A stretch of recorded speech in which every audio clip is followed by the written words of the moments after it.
And now I'd like to welcome you to today's webinar, Leadership and Development, Difficult Conversations, Finding Your Way Through with Connection. I'm going to hand things over to our featured presenter today. She is a Zig Ziglar Certified Speaker, Toni Cooper. Toni, you now have the floor. Well, good afternoon, morning, depending on what time it is where you are located. Hello, everybody, and welcome to today's webinar on leadership and professional development, difficult conversations. So here's what we're going to do. I'll tell you a little bit about myself.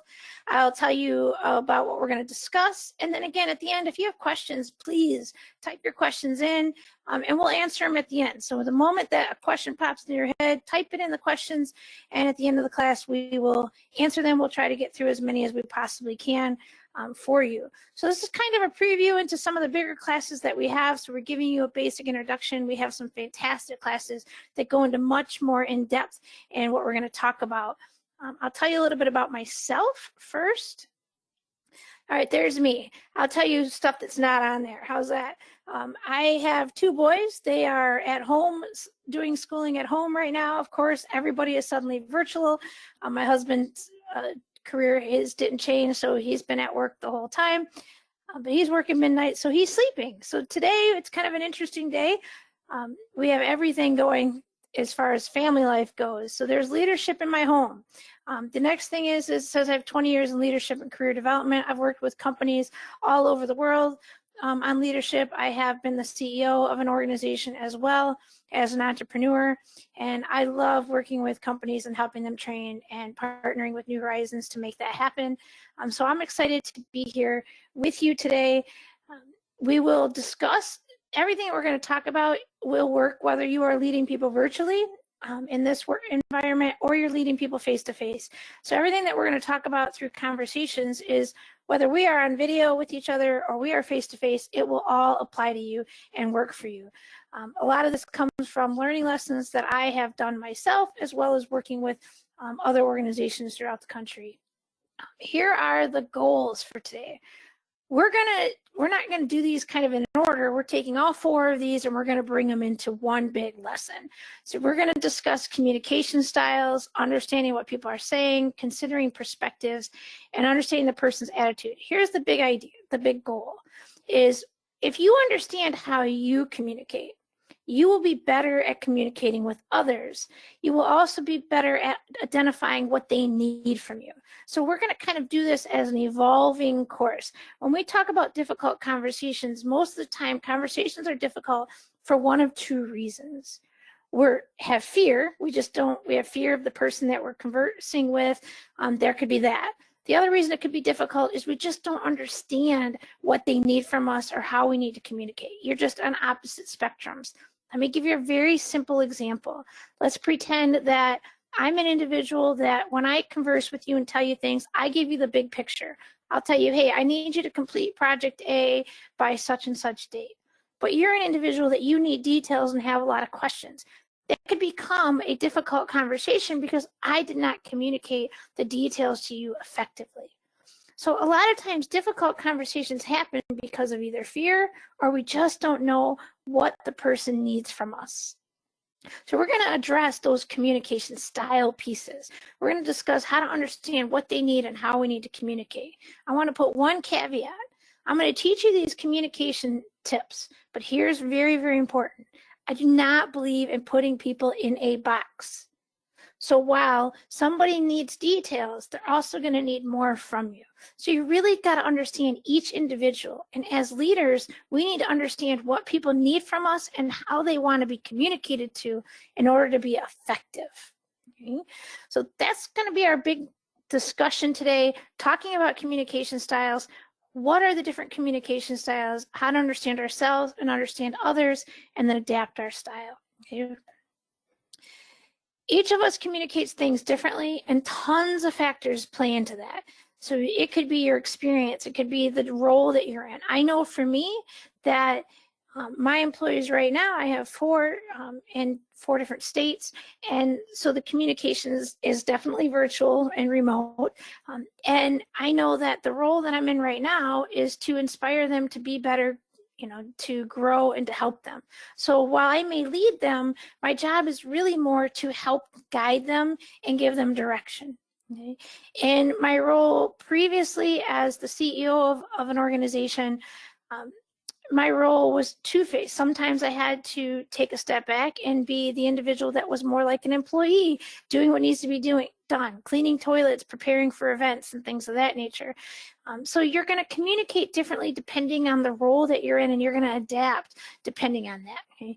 The knowledge that you have a job, the more comfortable you are in a job, the more comfortable you are with your team, the more effective you are at communicating. When you don't know the job, sometimes it's a little harder to do that.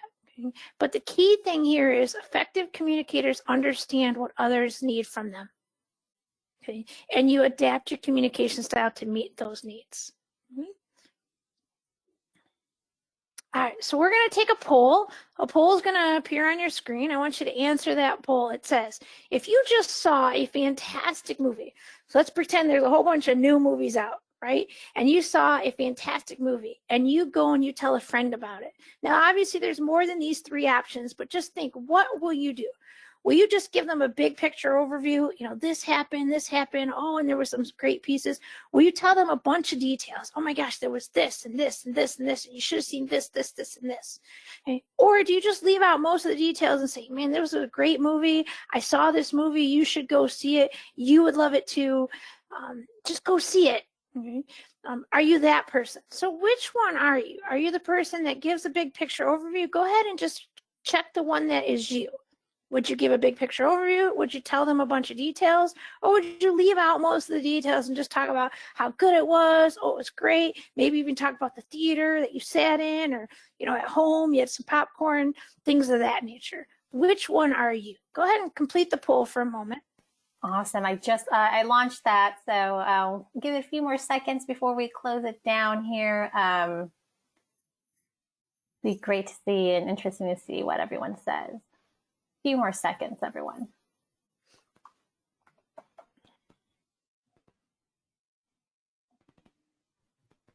All right.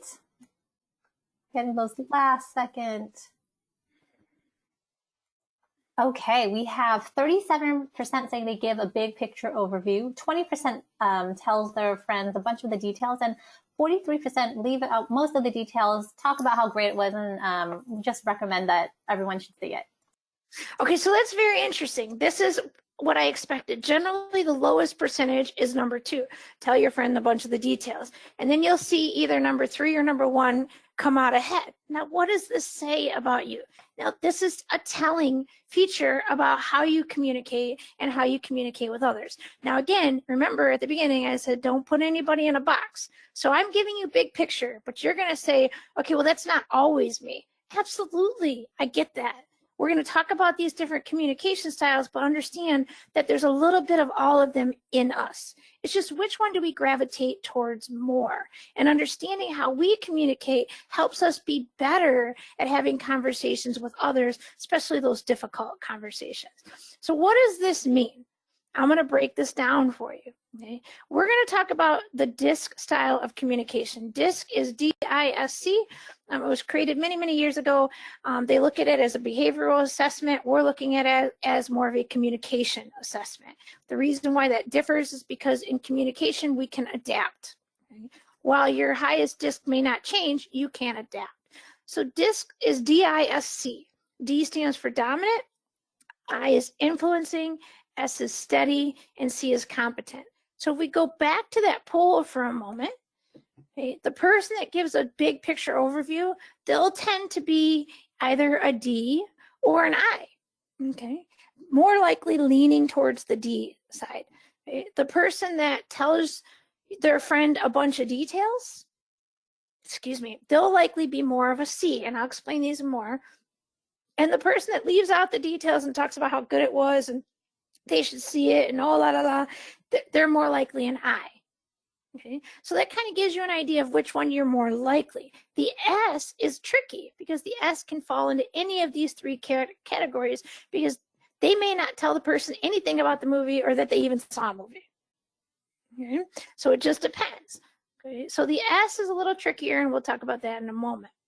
Okay, so now by answering that poll, you go, okay, well, this is what I am. Well, you're going to hear about these, but again, there's a little bit of all of them in you. But which one do you gravitate more? And the easiest way to figure that out is when you're stressed, when you're frustrated, what communication style do you end up adopting?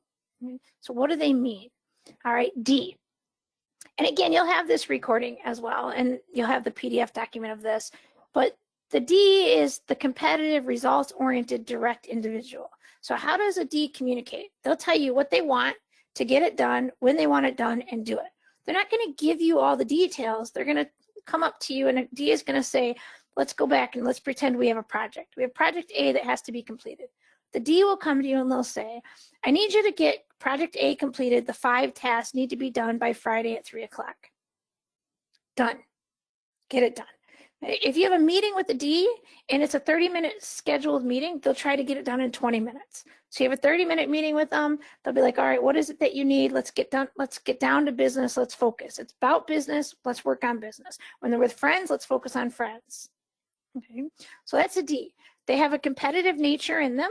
Okay, so they tend to want to win, okay, or they want their entire team to win. They're very goal focused. So it's about the task at hand. It's not about the people. D's don't always show gratitude for you as a person. They'll show gratitude for the work that you've completed. And they're direct. So the best part about a D is you always know where you stand. Okay? There's no gray area with a D. So what are the highs and the lows of a D? I'll talk about that in a little bit. Okay. Now the I. The I is the talker, the people-oriented individual. I want to be very clear on something. Where it says emotional over there, that doesn't mean that they're going to cry at the drop of the hat. It means that they have a very strong emotional intelligence. They connect to people on an emotional level. So it doesn't mean that they're going to cry, they're going to frown, they can connect to people on an emotional level. They know that when you're feeling sad, when you're feeling happy, and things of that nature. They like public recognition, and they're people focused. So when they show gratitude, they're going to show gratitude towards you as a human being, not necessarily the task. They're the individuals that when you have a 30-minute meeting scheduled, for the first 15 minutes, they'll talk about life in general before they get to the meeting. They like the small talk. Okay. So let's talk for a moment on these two. Let's hang out on these two for a moment, and then we'll do the other two. Okay. When you are a leader and you have somebody who is more D communicator, they need direct information, they need you to get to the point, then don't waste their time. Hey, call them, say, hey, this is what I need from you. Can you get it done? They'll be like, yes, got it. Or send them an email. They'll be yes. They'll give you the one-word answers. When they do something well or do something right, celebrate their successes based on the tasks at hand. Okay, you know, you completed this really well. I like this, and this part. Okay, when you're a leader and you're communicating with an I, you need to allow time for small talk. So if you're meeting face-to-face or via the phone, understand that you're going to need 2 to 3 minutes of small talk. I have an individual right now that I coach that's a very strong I. So we have an hour meeting, so I always tell her, I'm not going to use her name, I'll just say Jane. Hey, Jane, we have 1 hour to get things. I want to talk about what your goals are, but before we get to that, how are you doing? And I know that, so I've set the precedents and the expectations up in front that we have an hour, and then she gives me 10 to 15 minutes how we're doing. I learn a ton in those 10 to 15 minutes. And then we talk about, okay, glad to hear all of these things. Now let's talk about today's goals. And let's get focused. Okay, so if you are a leader and you're finding that you're having difficulty communicating with somebody, it could be because they don't communicate like you. So when you're talking about the conversation, if they lean more towards a D, then be direct, tell them what you want, spare the details. They'll figure out the details in between. If they lean more towards an I, give them the opportunity to connect to you and talk. Okay. Now, if you have questions about either of these, please type in the questions right now and we'll answer them at the end. Now let's talk about the other two, the S and the C. Okay. The S individual, they're the supportive, good listener, trustworthy, and loyal. Okay. They will stick with you. Here's the thing about the S. They're the ones that are going to listen. You're not going to get a lot of conversation from them. They're going to hear what you have to say, get the work done, and support you. Now we're going to go to the C, and then again, we'll come back to these two. The C is the competent. They're the ones that want the details. Okay? When you tell them you need a project A done, okay, they're going to say, sure, what about this? What about this? What about this? What about this? They're going to ask questions. The better thing to do is to send them an email so they can ask all their questions in an email. Here's the very important thing. If a C-type person sends you an email, so if you get an email that has 5 questions, answer all 5 questions. Now, I can tell you once in a while, I forget to do that. And my administrative assistant person is definitely a C. And so I'll forget to answer it. And he will call me back and say, hey, you didn't answer everything. Gosh, I'm sorry. All right. So I forget. He reminds me we have that relationship, so it's okay. So let's park on these 2 for a moment. If you are in a leadership role and you're communicating with somebody who is an S, or maybe your children or your spouse or whichever, it's very, very important that you ask questions. And then what's more important is that you wait for the answer. Okay. So for example, if I ask an S a question, I'll say, what is it that you need from me? Or what is it that you need to complete project A? In my head, I'm counting to give them the opportunity to answer. Okay. And then I might ask a question, how can I help you? Because an S isn't going to tell you what they need. They're going to say, yes, I can do that. They may be overwhelmed. They may be stressed. Have you ever heard of that saying? You may not have heard it, but if you've heard of the saying where people say, oh gosh, she's like a pot ready to boil over, sometimes that's an S because they'll hold everything inside until they've had enough. So they'll say yes, yes, yes, but you have to give them the opportunity to say no. So another way to approach an S as well, let's say you want to go to lunch with them, right? But they don't have time. So what you'll do is say, hey, Kara, would you like to have lunch? Hey, I'd like to get together for lunch. What day works for you? So I put it in her court so she can make a decision instead of saying, can you go to lunch Friday? And her probably not being able to go, but we'll say yes. They're supportive, they're loyal, they want everybody to be happy, they avoid conflict. Okay. The C's, when you're communicating with a C and you have a project, send them an email with the details so they can look it over, they can process it, and they can think about it. Now, there are times where you're having a meeting and a lot of topics are going to happen. Okay? When that happens, if you need information on specific things, send an email about those specific things. Okay? Give them time to process. So have a meeting if you need to, and then say, you know what, can we follow up in 2 weeks? So that person can process the information, think about what they were thinking about, and then 2 weeks later, you can follow up and have a conversation regarding that. Okay? Give the C time to process. Don't expect an instant answer. They've got to think about all of it. Okay? The other really important thing when you're communicating with a C is to give a deadline. If you don't give a deadline, they'll work on it and work on it and work on it till it's perfect, and it's never perfect. So give them a deadline. If you are a C, give yourself a deadline. Give yourself a deadline. Okay? So what does all of this mean? Let me go back for a moment and think about this. What does all of this mean? It's really important to realize that all of us have a little bit of all 4 of these communication styles in us. I can tell you that when I'm communicating with my children, I tend to be more of an S, depending on what's going on. If something has to get done, I'll move to a D communicator. If we're doing schoolwork, I might move to a C communicator.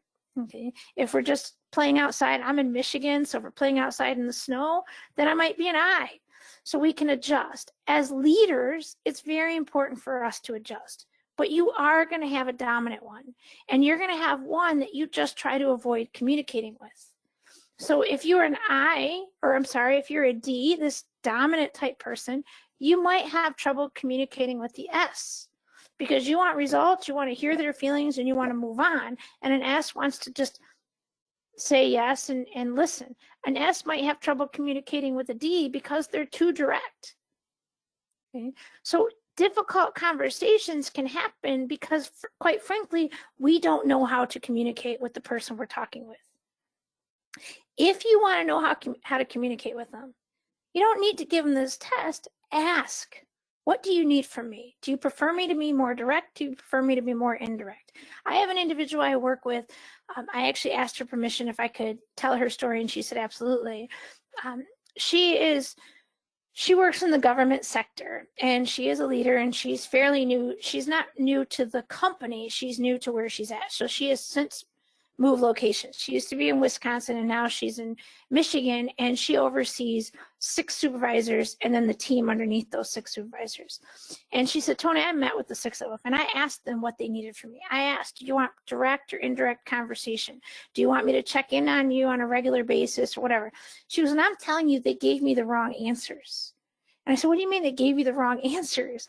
And she said, well, this person told me that they need direct, and when I was direct with them, they got offended. And I said, well, see, here's the issue. Everybody's definition is different. Like your direct might be, boom, I want this done, get it done, move. Another person's direct might be a little bit more polite and kind. I said, so not only do you need to ask them, but then you're going to have to test it out and feel it out. You've got to get to know your employees. You've got to get to know your team. Just as you get to know your family, you got to do the same thing. Okay? So the best communicators take the time out to really understand what their team needs from them. And don't get me wrong, none of us are perfect.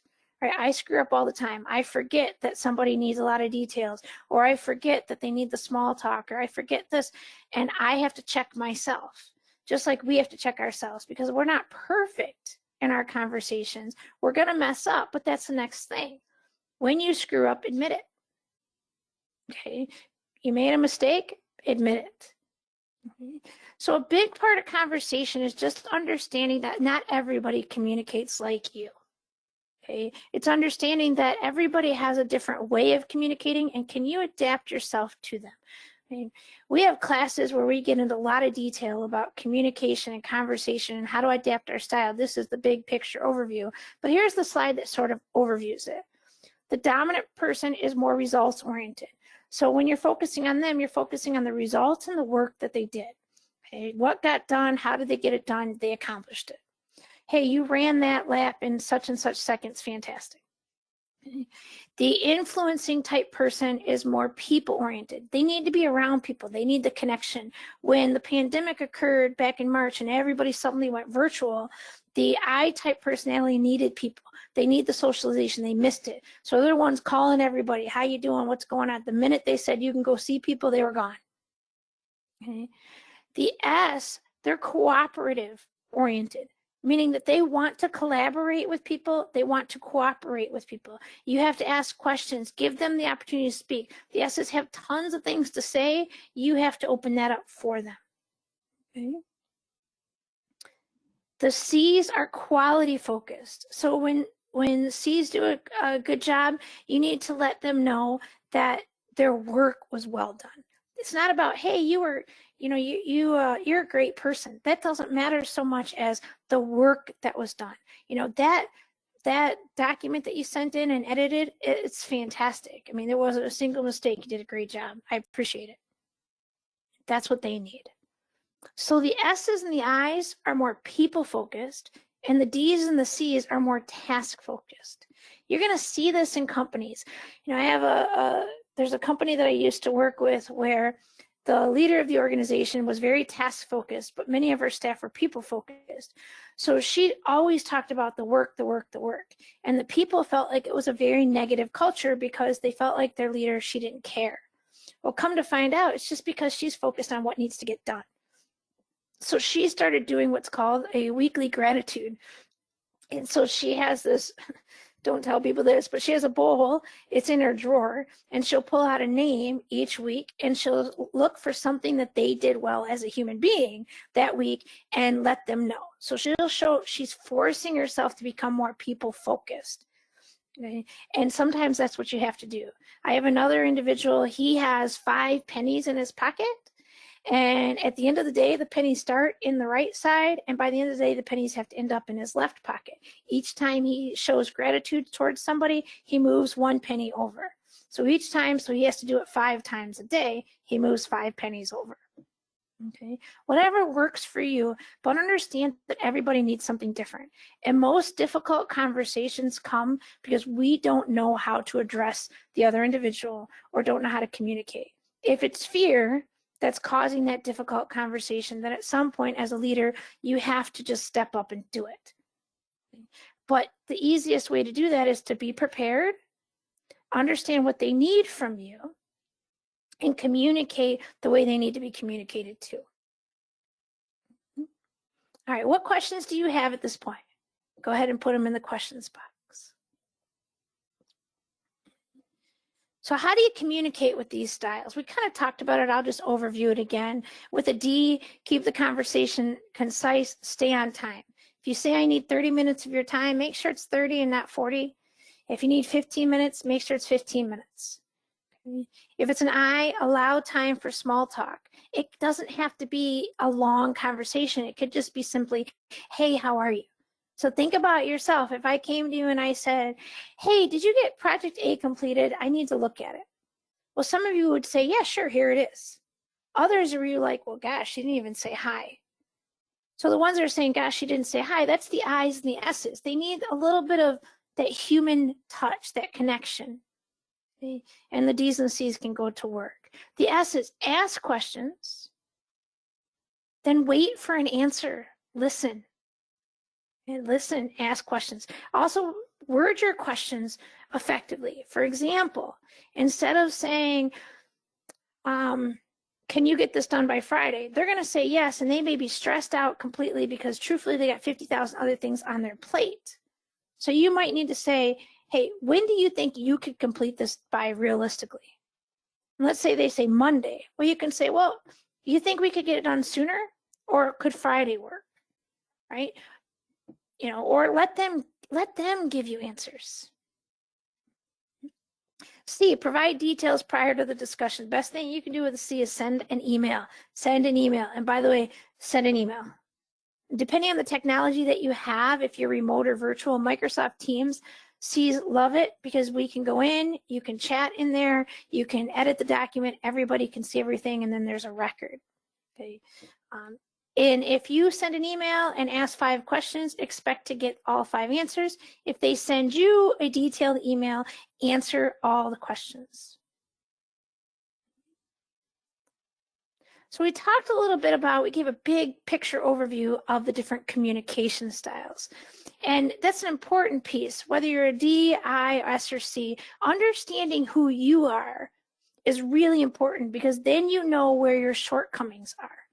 And so if you tend to be very direct and you're not an individual that, you know, likes the small talk, then what I would do is seek out somebody that has more of a small talk feel, learn from them so that you can learn how to adapt. The best leaders adapt their communication to who they're talking about. Here's the thing. When we are calm, relaxed, no pressure, it's very easy to adapt our communication style. When we are frustrated, stressed, or angry, it's very difficult. We will tend to gravitate towards one and do it on everybody. Effective leaders pause, take a deep breath, and think about how they're communicating before the words come out of their mouth. Okay. Effective leaders pause, take a deep breath, and think about how they're communicating before the words come out. Now, are we all going to make mistakes? Absolutely. We're human, we're supposed to. But it's important to realize that the best thing you can do is understand your team, each individual. Keep them out of the box and think about what does this individual need from you and how do they need me to communicate to them? And then do it for them. I will say something fascinating that happened with the pandemic. I know a lot of people, their lives really didn't change. They got to go to work and do all of that, but a whole bunch of people suddenly had to go virtual that weren't virtual. What's something very interesting that happened is some people took the change really, really well and were happy and excited about it. Other people did not. And people who were leaders had to really change it. But here's what's interesting, that the people's communication style started showing through bigger than ever. Because if the ones that were excited about it, yes, I don't have to go into work. I can just do my work and get it done. That's kind of the C type of mentality. Get the work, get it done, and the D mentality. The I's and the S's were, well, what about people? Where are they? I need to connect. I need to go outside. I need to get some time. And that's okay. But you need to understand that that really just created a imbalance in people, because suddenly they went all towards one direction in their communication style. Now, what can we do? You can do different ways to collaborate together. You can create virtual meetings. You can have virtual water coolers, or where you check in, you celebrate victories. You try all different ways to communicate to avoid those, not to avoid, to create more collaboration. I was going to say avoid collaboration. That's not what I meant, to create more connection and collaboration. So I wanted to make sure I touched on the virtual world as well as the face-to-face world, because I know all of you are in completely different environments right now, especially depending on the state you're in, the company you work for.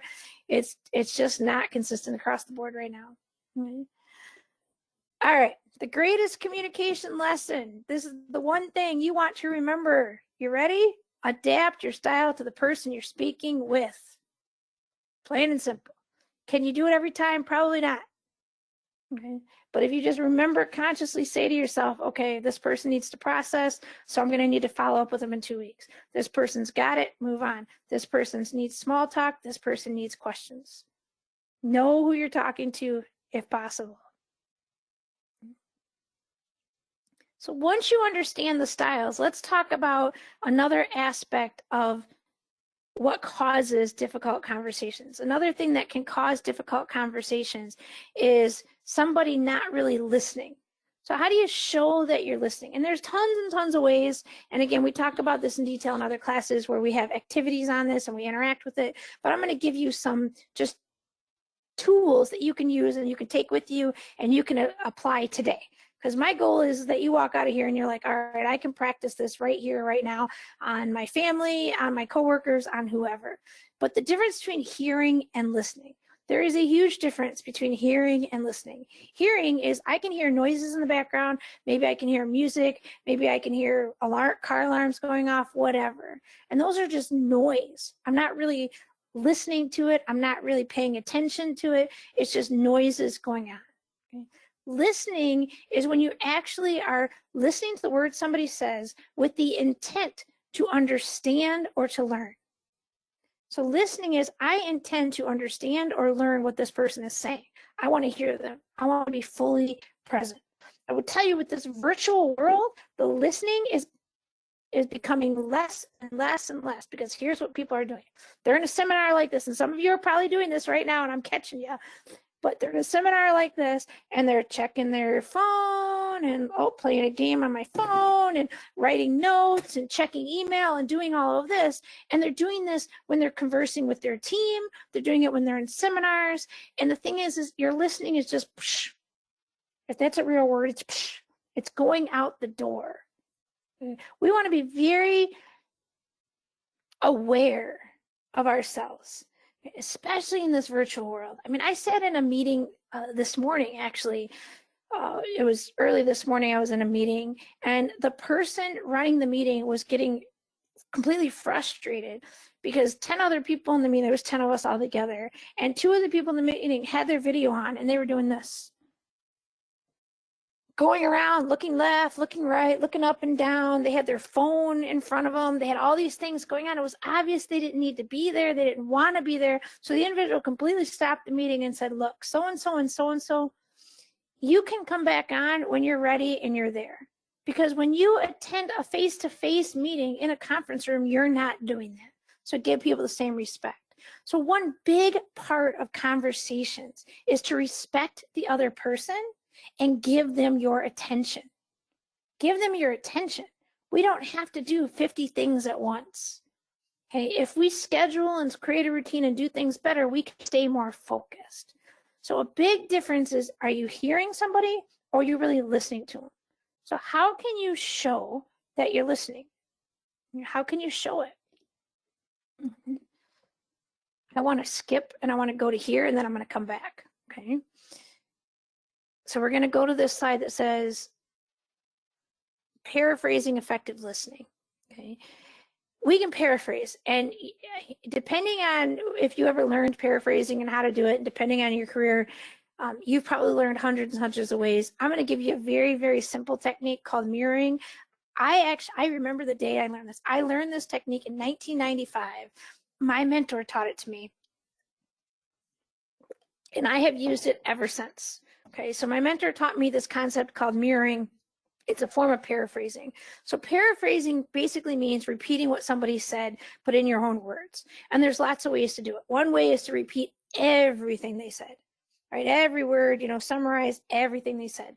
And at times, maybe that's necessary, right? Maybe that's a necessary thing. What did I just say? Or repeating everything. But there's a technique of paraphrasing that forces you to actively listen to somebody, okay? But by using a method called mirroring. Now, I don't have a slide on it. I'm just going to teach it to you. And then you have the ability, to practice it later. So you can practice this later. Okay? But paraphrasing is fantastic because it helps you stay focused. It acknowledges what you heard. And it allows for elaboration or questions. So when you're walking into a conversation that you might feel like it's a very heavy conversation, there's a lot of things that need to happen in it, you want to use this mirroring technique. So here's how it works. Now, we don't have you guys open chat, so I'm going to be both people and try this. So we'll see how it works with both people. So I'll be, I don't know, I'll just be two people. Okay, so one is the leader, or one is the person that's starting the conversation, and the other one is the one that's going to answer. So for example, I'll use something really simple. Everyday conversation. I ask you, what's your name? Hey, what's your name? I'm getting to know you, right? Just regular small talk. They say, oh, my name's Jan. Well, hey, Jan, tell me a little about yourself. So Jan proceeds to say this. Well, I have two boys. They're 8 and 10. They mean the world to me. They're crazy, fun boys. I work as a trainer and work with companies, helping them to become better leaders and yada, yada, yada. Okay, that's all I said. Now, here's what I can say next. As the person with the conversation, I could then go, oh, okay, and then move on, right, and say something else. But then it doesn't feel like I'm listening. So if I said, oh, well, how's the weather where you live? They're like, unconsciously, they're going to even hear a word that I said. A better way to do it is to do something called mirroring. So I could then say, what are your boys' names? Or what do your boys like to do? Or are your boys in school? Now, it's important to hear something. I use the word boys because that's the word she used. Okay? Let's say I'm talking to a leader, and I tell a leader, so, well, tell me a little bit about your organization. And the leader, she says, I have a team of 6 individuals. This is what they do, blah, blah, blah, blah. I will then use the word team. Tell me about your team. If the leader said, well, I have 6 employees, I would then use the word employees. So mirroring is listening to their words and what they're saying and using their words in your next question or statement. I don't have to summarize the entire conversation. I'm just taking a few of their words and using it in my next question or statement. Tell me about your team. Well, my team is made up of 6 individuals. They live throughout the country. They work remotely for me. We work really well together. We have a pretty positive culture. And then I might say, well, tell me about that positive culture. Or what is it that what about that? How did you get a positive culture or whatever? I don't know. I'm making stuff up. I'm trying to talk to myself. It's kind of strange. The point is that's what mirroring is in your next question or statement using their words. It does 2 things. Paraphrasing forces you to listen, and it shows the other person that you're listening. So they don't even hear your words, but unconsciously they do. If you said to me, I have a team of 6, and I said, well, tell me about your employees. Without even realizing it, you will unconsciously feel like they weren't listening to you because you use the word employees instead of team. It's a strange thing. It happens, but it's a way to create a connection with people. When you're going to be into a difficult conversation, it's very, very, very important that you paraphrase and you listen. You listen to the words they're using, you listen to the feeling behind it, you listen to how they're saying it. And then when you ask your question or you make your statement, you make sure their words are in there. Another simple way to paraphrase, so you have 2 boys. That's fantastic. You know, I love children. Beyond that, what else do you do? Or, wow, you have a team of 6. That's fantastic. Do you lead anybody else? See how I can move the conversation the direction I want to, but I say what they said and then move on. So just going back, so we have different types of ways we can communicate, different communication styles: direct, detail-oriented, small talk, asking questions. Then we have this technique during the actual conversation, which is mirroring or paraphrasing. And again, mirroring is just pulling out a word that they say and using it. You can practice this technique right after you get off the seminar immediately. The first person you talk to, well, probably not if you have a pet, probably not your pet because they're not going to talk back, but you could do it with your spouse, your child, your friend, your next door neighbor. You could call somebody at work and just practice it. You'd be amazed. The beauty of this technique is you can practice it all the time. Every single solitary time you're talking to somebody, you can practice it. And that's how you get better at being a better, more effective communicator. It's important to understand something, and I'm going back one slide that I skipped because I want to show you something. Okay. Listening is important because our brain processes more information than any individual can communicate. So here's the thing. Right now, I'm doing this seminar with all of you, but very likely you guys are either looking out the window, checking the weather, checking your email, thinking of other things. Your brain has 50 things, other things that it's thinking about besides what I'm telling you. Okay. So you can listen to 600 to 800 words per minute, but we only speak at 100 to 175 words per minute. So removing distractions when you're conversing with somebody is a fantastic tool. And I'll give you a couple of quick tips on removing distractions. One is to, have light music in the background if you need it, or a white noise machine. Especially if you have lots of noise going on. If you've ever seen those white noise machines, I have one. You can't hear it, but I have it. Okay. And so it helps drown out any noise behind or anything going on outside of this area. It helps keep me focused. Okay. That could be one way. Turning off, turning your phone on vibrate or do not disturb when you're having an important conversation. Turning off notifications on your email. Things of that nature. Removing the distractions so that you can give the person your full attention.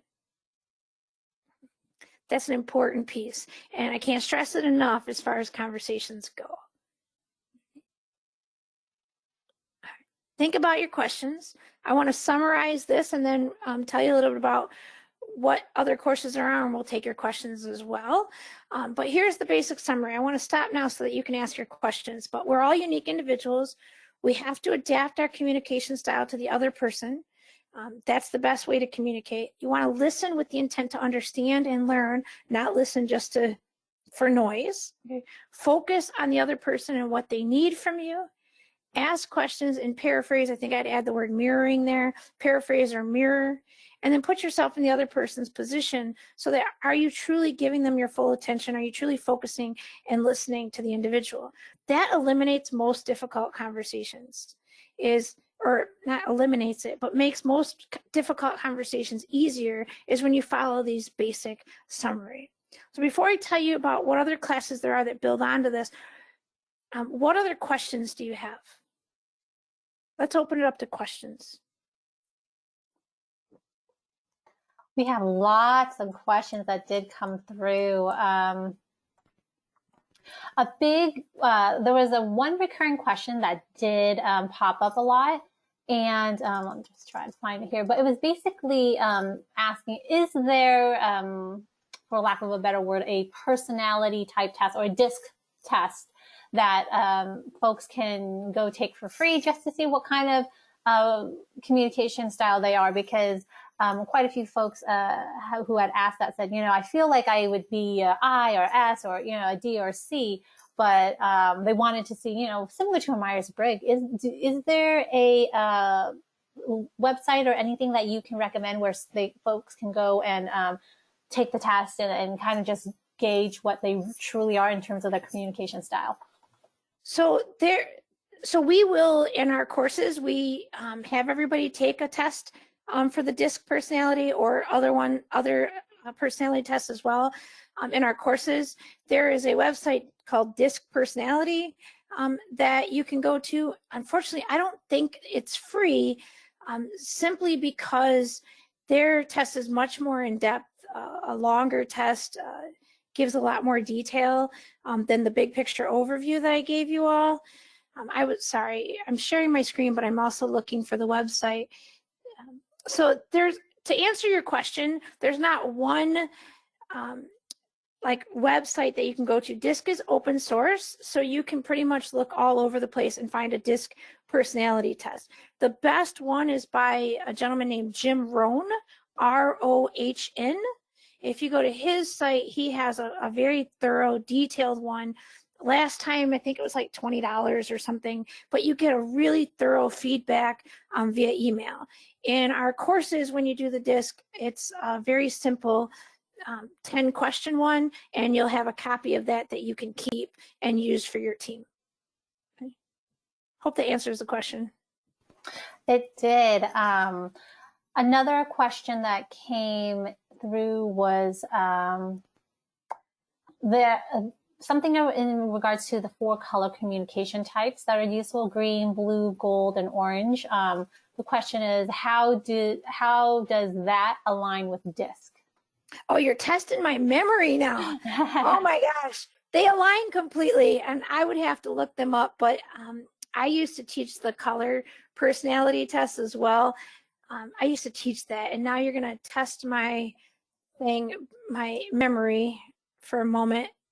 But yes, they are aligned. Let me think about it. If I can look it up really, really fast, I don't want to spend a lot of time. And I can actually help with that. Thank you, Kara. I think red is equivalent to D, if I recall. It's different. So I think it's a different one that they're asking about, because red's not a color. So I think they're talking about the true colors. Oh, the true colors. Okay. Yep. So I think orange, the energetic, spontaneous, would be an I. Yeah. Gold, punctual, organized, precise would be a D. Green, analytical, intuitive, visionary, that would be That's your C. Yep. And then blue, empathetic, compassionate, and cooperative, that would be the S. There you go. And they don't align 100%, just to be clear. Yeah. I think there's like, the last number I saw, there's over 5,000 different personality tests out there. So you can pick one and do them. There's a pretty big alignment. My big thing that I like about the DISC is that they look at it as a personality test, but then there's also the communication aspect on how we communicate. Mm-hmm. Yeah. Good. What other questions? Thank you, Kara. Gosh, so many. I think you touched a little bit about this, but the question is, can you be a combination of these different communication styles? So it's very important, and I'm really glad somebody asked that question, because I want to address this. It's really important. No one is all one, and that's really important. That's important whether you're doing the true colors personality test, whether you're doing the DISC, whether you're doing the Myers-Briggs. No one is all one style, and that's extremely important. We have a tendency to be greater in one than another. So for example, when I take the DISC, and this is what's very interesting, when I took it 10 years ago, I was mostly I, like big I. When I took it, I took the detailed one about a month ago, just out of curiosity, and I was pretty even on D, I, and S. And let me bring them back up just so you can see them again, so you guys aren't having to go by memory. Okay. So I was pretty even on the D, I, and S. I'm still low on C. I'm not the detail-oriented individual. I tend to hire people who have strengths where I have weaknesses. So I will hire somebody who is high in details, and somebody who's high in something else. So for me, I'm pretty even on the D and I and S and C. So if you were to look at scores, I'm in the 20s in the D, and the 20s in the I, and the 20s in the S, and my C is 15. Okay, so yes, you can have a combination. We all have all of these within us. It's just which one do we gravitate more depending on the circumstance. And this is why I stress over and over again, you must adapt your communication style. We all have the ability, especially as leaders, to be detailed if we need to be. It might be difficult, but if you're communicating with somebody who is that way, you need to do it. We all have the ability to be direct if we need to be. And again, it could be difficult, but you can do it if it needs to happen. Right? So you have to understand who you're communicating with and adapt so that you get on the same page as them. Okay? So yes, none of us is all one. I've never met a single person that had a 0 in any of these. And the best communicators are even all the way through. And I've only met 4 people in the past 15 years that have that. Okay. Great. Another question that came in was, what job roles are the best fit for Ds? So that is a common question, and I'm going to give you a vague answer, and I know that people hate vague answers, but the thing about this is that this is not the type of test where you say, okay, this works for this person, this works for this person, this works for this person, because it doesn't. You will find that it's very, I can tell you population-wise, throughout the world, and the world population, and this study has been done by the Rowan Group. They've had over 2 million people take the test, and that's how they've studied. They studied environment and geography. That 70% of the population is highest in S. So 70% of the population is highest in S. The world leaders, which is very interesting, are highest in D. Okay, so it's very interesting to understand that there is no perfect role for somebody. I'll tell you what people gravitate towards. Okay. People that gravitate towards analytical positions like accounting and finance tend to be C, but I don't want you to put people in a box because anybody can fit there. People that gravitate towards like customer service, people focused, things like that tend to be I. People that gravitate towards just business focused and leadership tend to be D, and people that gravitate towards more administrative tend to be S. Here's what's interesting. Let's use the sales world. In the sales world, generally the greatest salespeople have S and D in them. Greatest salespeople have S and D in them. If you have a salesperson that is predominantly all I, they'll have a blast with the person, they'll build relationships with the person, but they forget to ask for the order. So you got to bring somebody in with that person like a C that says, okay, let's get the order and let's get it written up. So there isn't one position or one job role that works for others. I can tell you that leaders, especially servant leaders, inspiring leaders, tend to adapt depending on who they're talking with, and they do it well. They adapt very, very well. What other questions? We'll take like 2 more questions. Great. Are there any solve this problem type questions that can be offered in an interview setting to learn what communication type the person is that you're interviewing? Yes. So there's 2 ways to do this. So one is there's actual questions you can ask, or you can give them things. So and watch how they react. So I've done this. I'm going to do this. I'll tell you this one first. I've done an interview, and it's crazy, but it worked, where the person came in, they're all nervous, and I looked complete on purpose. I was 100% unprepared. And so I'm like, okay, all right, what's your name again? Okay, here we go. And then I started the interview. And at the end of the interview, I asked the question, how did it make you feel, or what was your immediate response of me when you first walked in? And based on their answer, they're like, well, gosh, you were completely unprepared. It was ridiculous. I was actually kind of annoyed. They're probably more of a D, right? They probably tend more to it as Ds. If they were sitting there just in complete silence, waiting for you, being polite and kind, they're probably more of an S. If they were an I and just kind of talked you through the whole, hey, yeah, well, don't worry, it's be all right, we'll get through this, they're more of an I. If they're like, look completely annoyed, let's get this done, are you kidding me? I put all this together and you didn't do anything, that's more like a C. So you can pay attention, that's one. A question you could ask, a work-related question, is